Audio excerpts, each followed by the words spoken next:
नमस्कार, मी करिश्मा.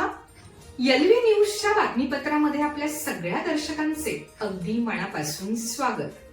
आपण पाहत आहात एलव्ही न्यूज. हॅलो. परवा दिवशी जे महाराष्ट्रात हादसा झाला आजीदादांच्या विषयी, खरं तर तो हादसा अक्षरशः मनाला एक चटका लावून गेला. दादांचं जाणं ही काही 1-2 दिवसात विसरणं एवढी मोठी गोष्ट नाही. खरं तर दादांनी आजपर्यंत केलं ते प्रत्येक गोरगरिबांचा विचार, प्रत्येक माणसांचा विचार असेल.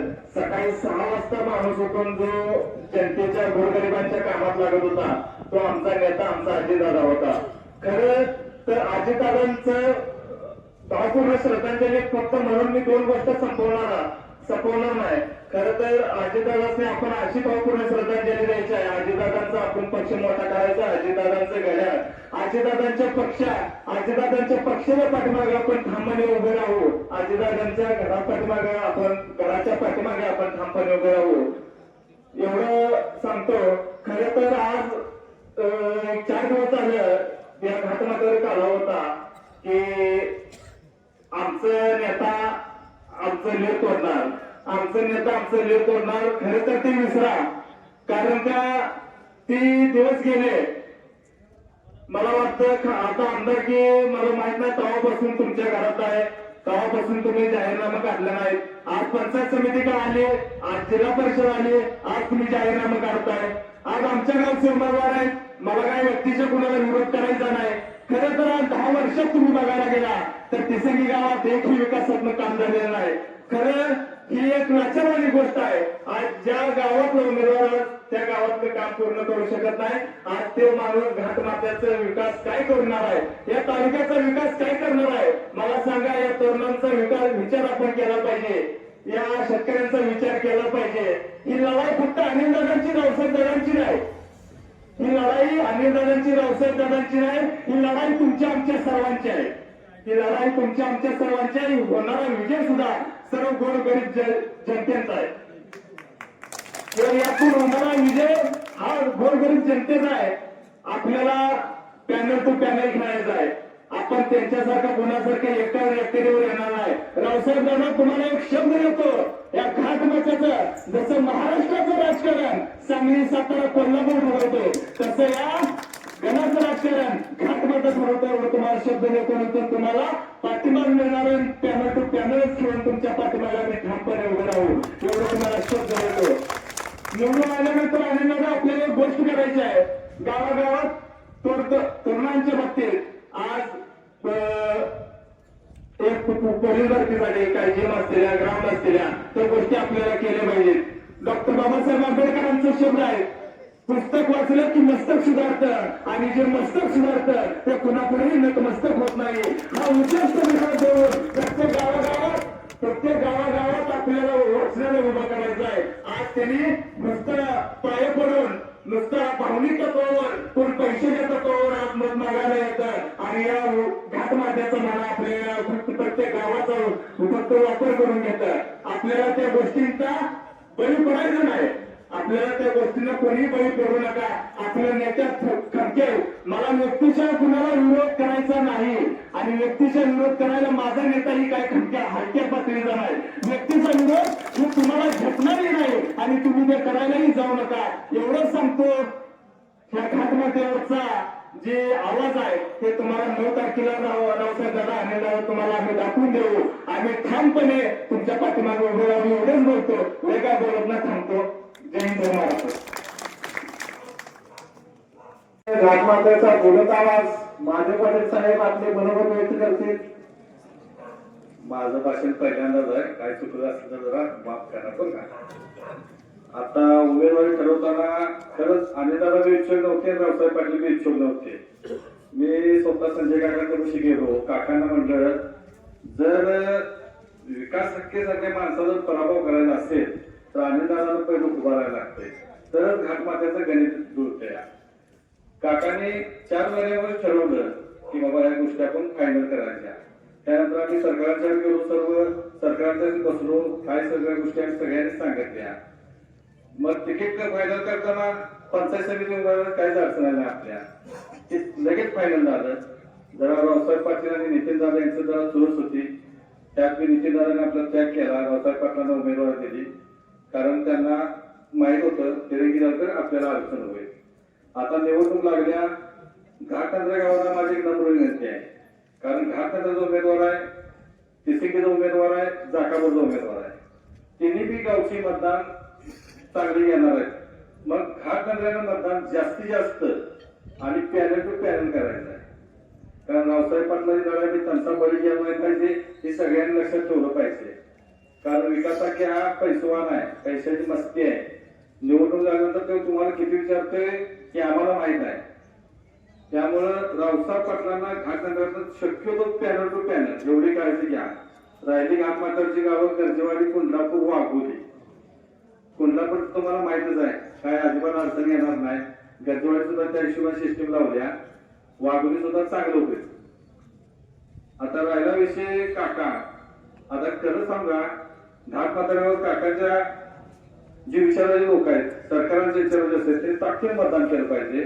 कारण ज्यावेळी केंद्रीय विषय होता, आज आमच्या बाग आहेत, आमचे अर्धा एकरचा बाग लावू शकलो नसतो. काकाने एवढं मोठं पाण्याचं काम केलंय, त्याच्यावर बघून लोकांनी प्रामाणिक मतदान करावं.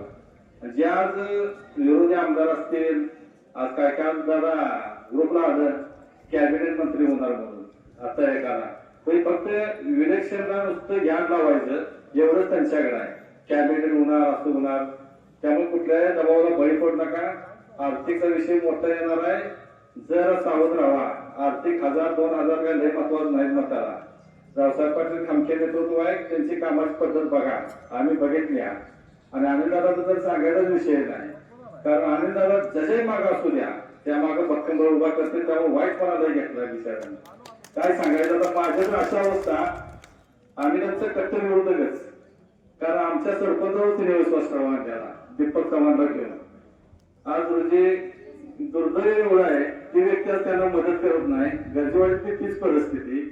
भरपूर फायदा केला त्यांच्या अंदाजा. त्याच्या जे अंदाजाजवळ जरी माणसं होती जवळ, त्यांचा भरपूर फायदा केला.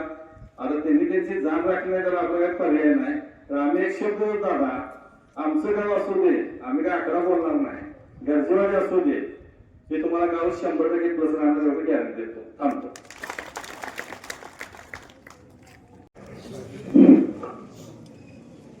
आजच्या जिल्हा परिषद आणि पंचायत समितीच्या निवडणुकीच्या संदर्भात शुभारंभ करण्यासाठी 2 दिवस लेट झालं. अजितदादांच्या सारखं नेतृत्व हरपलं. त्यानंतर 3 दिवसापूर्वी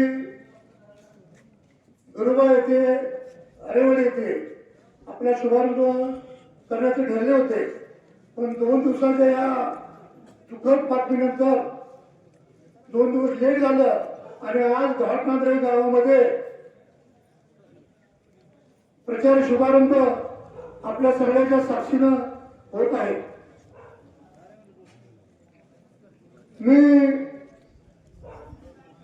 विठ्ठलदाजींच्या पहिल्या इलेक्शन पासून सायकलीवर प्रचार करणारा एक कार्यकर्ता आहे. या घाट नाक्यावर स्वाभिमानी जनता आहे. आमच्या धारवाड विभागात आता मला कोण तर म्हटलं की रावसाहेब पाटलानं गावचा चेहरा मोहरा बदलून दिलाय. पण रावसाहेब पाटलांच्याकडे फार मोठी सत्ता पद नसताना आपल्या गावामध्ये कोणाकडे तर विनंती करून, कशी तर विनंती करून फंड आणून आपलं गाव स्वच्छ सुंदर केलं. पण बंधूंना मला सांगायला थोडा खंत वाटते, आमच्या धारगाव गावात एकही काम असं नावानं गावांपर्यंत कुणी केलेलं नाही. फक्त पैशाचा वापर करून आपल्या लोकांची दिशाभूल करून मतदान मागितलं जात आहे. सत्ता कमवली जाते. पण सत्ता कमवल्यानंतर या घाटमाथ्याचा कधी सुद्धा त्या लोकांनी विचार केलेला नाही. मी फक्त एकच सांगेन, हा रावसाहेब पाटील या घाट घाटमाथ्याचा विकास केल्याशिवाय सोडणार नाही आणि चोरीमध्ये लोकांना दुखवला जाणार नाही एवढंच मी रावसाहेब पाटलांच्या वतीने सांगतो. आणि रावसाहेब हा खरोखर कर्तव्यदार माणूस आहे. आमच्या डलगावला बघा तुम्ही, डलगाव भागात कुठं सुद्धा विकासाचं नाव दिलं जात नाही. फक्त मला एक विनंती करायची आहे, परंतु या डलगाव जिल्हा परिषद गटासाठी रावसाहेब पाटलांची उमेदवारी दिली आहे, तर या घाटमाथ्यानं जास्तीत जास्त मतदान करून विजय करावा. तसेच अनिल दादांचं नेतृत्व आम्ही जवळनं बघितलेलं आहे. अनिल दादा सुद्धा एक धडाडी नेतृत्व आहे, तर या दोघांच्या पाठीशी ठाम राहावं आणि घाटमाथ्याचा विकास घडवून आणावा ही विनंती करतो. आणि मतदारांनी घड्याळाच्या चिन्हावर मतदान करावं ही आवाहन करतो आणि माझे 2 शब्द संपवतो. जय हिंद, जय महाराष्ट्र. सर्वप्रथम आज सांगली जिल्हा परिषद आणि पंचायत समितीच्या या प्रचार शुभारंभानिमित्त या ठिकाणी उपस्थित असलेले सर्व मान्यवर आणि मतदार राजा यांना मी वंदन करतो. आणि आपल्या पक्षाचे असणारे नेते, जे दिवंगत नेते कैलासवासी अजितदादा पवार यांना भावपूर्ण श्रद्धांजली अर्पण करतो आणि मी माझ्या मनोगताला सुरुवात करतो. वास्तविक पाहता सर्वच वक्त्यांनी बोलून दाखवलं की धनशक्ती विरुद्ध जनशक्ती. यामध्ये काय खोटं नाही. आपण आज 25-30 वर्ष झाले हे भोगत आलोय. या पूर्वीच्या असणाऱ्या सदस्यांनी किंवा त्यांच्या वारसांनी, त्यांच्या वाडवडिलांनी सुद्धा काय केलं हे आपल्याला सर्वांना माहिती आहे.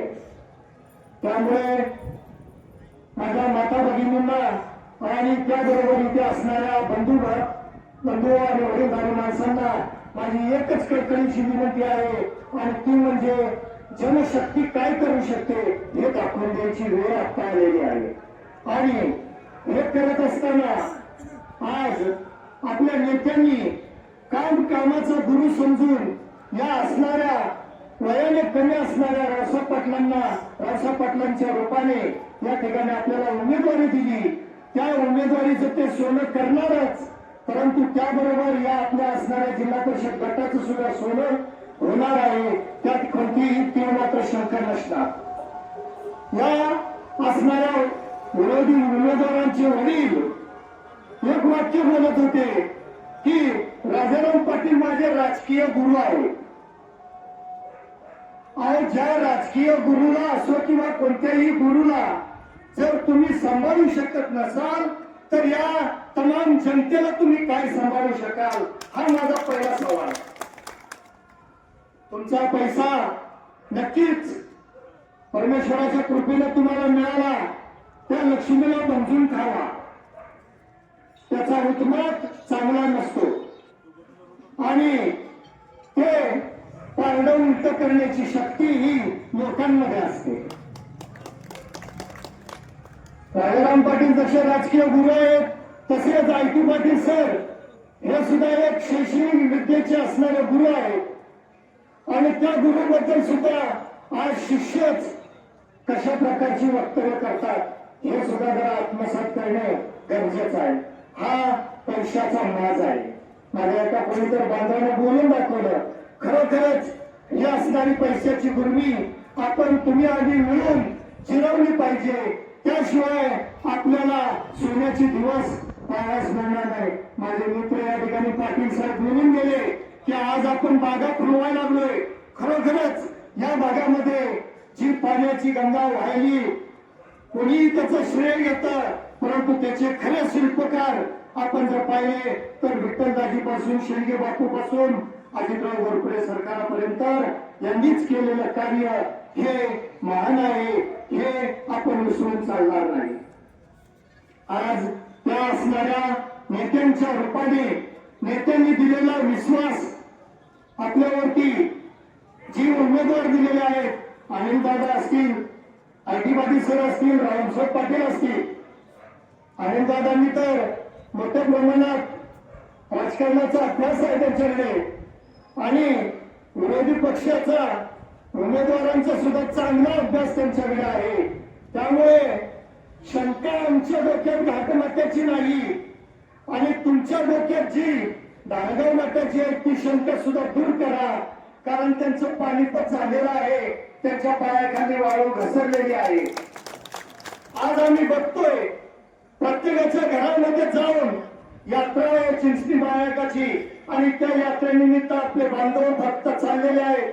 त्यांच्या घरात जाऊन पैसे टाकण्याचं काम करायला लागले तरी सुद्धा पैशाला कोण हात लावत नाही. कारण ती माऊली तिथं बसून सगळं बघते, कोण कामाचं आहे आणि कोण बिनकामाचं आहे. तुमच्या पैशाला भी करणारी ही जनता नाही, हेच आपल्याला येणाऱ्या 7 तारखेला दाखवून द्यायचं आहे. आणि 7 तारखेला बांधवांनो, घराघरातून प्रत्येक गावात बाहेर परगावी असणारे आपले जे मतदार आहेत त्या मतदारांना आतापासून आपण गावाकडे बोलवून घेतलं पाहिजे. कारण काय होणार आहे, या धनशक्तीचा कधी कुठं पेव फुटल काय सांगता येत नाही. परंतु त्याला जर आळा घालायचा असेल आणि ते बांधलेलं पोतं पुन्हा जर त्या असणाऱ्या तळ्यामध्ये टाकायचं असेल तर तुम्ही आम्ही जागृत राहिलं पाहिजे. आणि जो आपला बांधव, आपले पैपावणे जे बाहेर आहेत त्या बाहेर असणाऱ्यांना सुद्धा आपण 7 तारखेपर्यंत सर्वांना बोलवून घेण्याचं काम केलं पाहिजे. आज या ठिकाणी मोठ्या प्रमाणात धारगावचे तरुण वर्ग, नेते मंडळी, युवा वर्ग या ठिकाणी उपस्थित आहे. त्यांनी चांगल्या प्रकारे या विरोधी उमेदवाराचा अनुभव घेतलेला आहे. त्यांनी एकमात्रच केलेलं काम जाती जातीमध्ये बांधणं लावण्याचं काम, विष पेरण्याचं काम. तेव्हा बंधूंनो, आपल्या असणाऱ्या या तिन्ही उमेदवाराकडे तुम्ही बघा, त्यांचं चिन्ह एक घड्याळ आहे. कारण त्या घड्याळातून आपल्याला संकेत मिळणार आहे, क्षणाक्षणाचे संकेत मिळणार आहे. आणि हे जर आपल्याला घडवायचं असेल तर हा असणारा जातीवाद, जातीतेढ जे काही या ठिकाणी चाललेलं आहे त्याला मूठ माती देऊन आपण आपला असणार जो विजयश्री आहे तो विजयश्री खेचून आणण्याचं काम आपण केलं पाहिजे. हीच या प्रसंगी मी विनंती करतो, कळकळीची विनंती करतो आणि सर्वांना या ठिकाणी हात जोडून विनंती करून मी आपली रजा घेतो. जय हिंद, जय महाराष्ट्र. चालू घडामोडींचे अपडेट्स जाणून घेण्यासाठी आपल्या एलव्ही न्यूज चॅनलला सबस्क्राईब जरूर करा, लाईक करा, शेअर करा व कमेंट देखील करा. बेल आयकॉनवर प्रेस करा व नोटिफिकेशन्स मिळवा. पाहत रहा फक्त एलव्ही न्यूज. मुख्य संपादक विलास उत्तम लोखंडे.